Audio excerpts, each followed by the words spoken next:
Hi everyone. I just wanted to go over some of the changes that I've made to the assignments.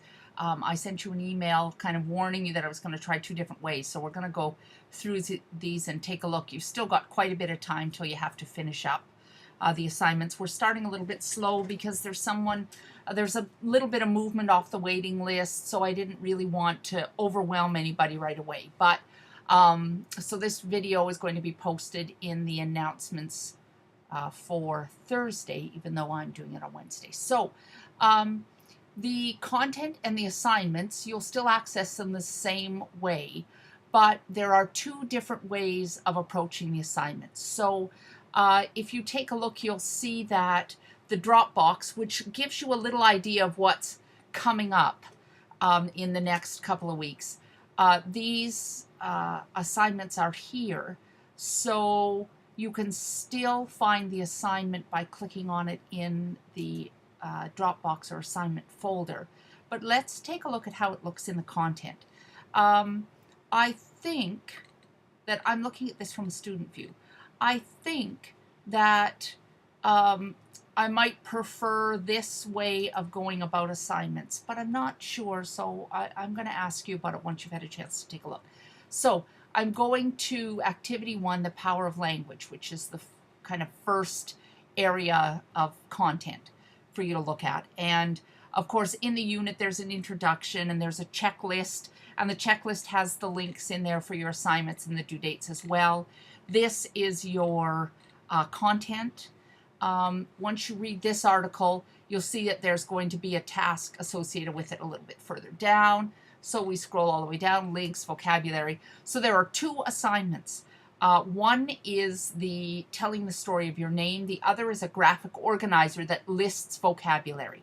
So there are two ways of going about this. One, the first assignment, I've taken you out to a different link and given you much more detail there. The other one is sitting here in the actual content. So this one, I'll probably add a little bit more detail as I can, but basically your second, like Activity 1, Assignment B, we'll say, is for you to start a graphic organizer with a list of vocabulary. I listed some above. I added some in the presentation that I did about naming. There's some other vocabulary you'll gather, and I want you to start doing some kind of a graphic organizer. A chart would even work, whatever you're comfortable with. And I want you to make it so that you can keep adding with it to it as the unit goes along. So I'm going to ask you to submit your start of this graphic organizer, and I'm going to take a look at it. So the instructions are here for the graphic organizer. It's due on the 20th, and that is just giving you a little bit more time to get settled. Usually things will be due on Fridays, but with so many short weeks, we're kind of just playing it by ear now. So if you wanted to do this assignment, you would read what's here. You could click on the link, go to the Dropbox, and you'd upload whatever it is you chose to do in the Dropbox. You probably have to scroll. That's what I have to do. I have to scroll up to submit the file. So that is one way of looking at assignments. There's a much more comprehensive possibility, and that is to create an assignment that actually sits separate from the content so that you can see it here. However, I can't make it any smaller than this, so all of the instructions for that assignment are going to kind of, I don't know, clog up, if you will, the table of contents here. But if we go back to the content itself, I'm sorry, the school internet is slow. I'm sure you've all dealt with this before.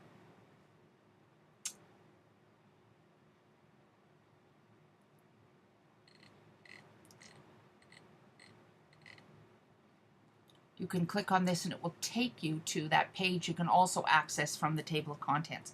I'm just worried that it might get too complicated. I'm not sure. But here we have the learning goals, the success criteria, a warning, because another thing I'm afraid of is that people are just going to click on the assignments, try to submit them, and then I'm going to have to tell that student that they've missed all of the ideas and the content, because sometimes students are just eager to kind of get on with it. But anyways, here are the instructions. Here's a link to the content with a warning. This is how you would submit it. Here's a little photo of what the rubric looks like, but you can also find the rubric linked in the actual assignment.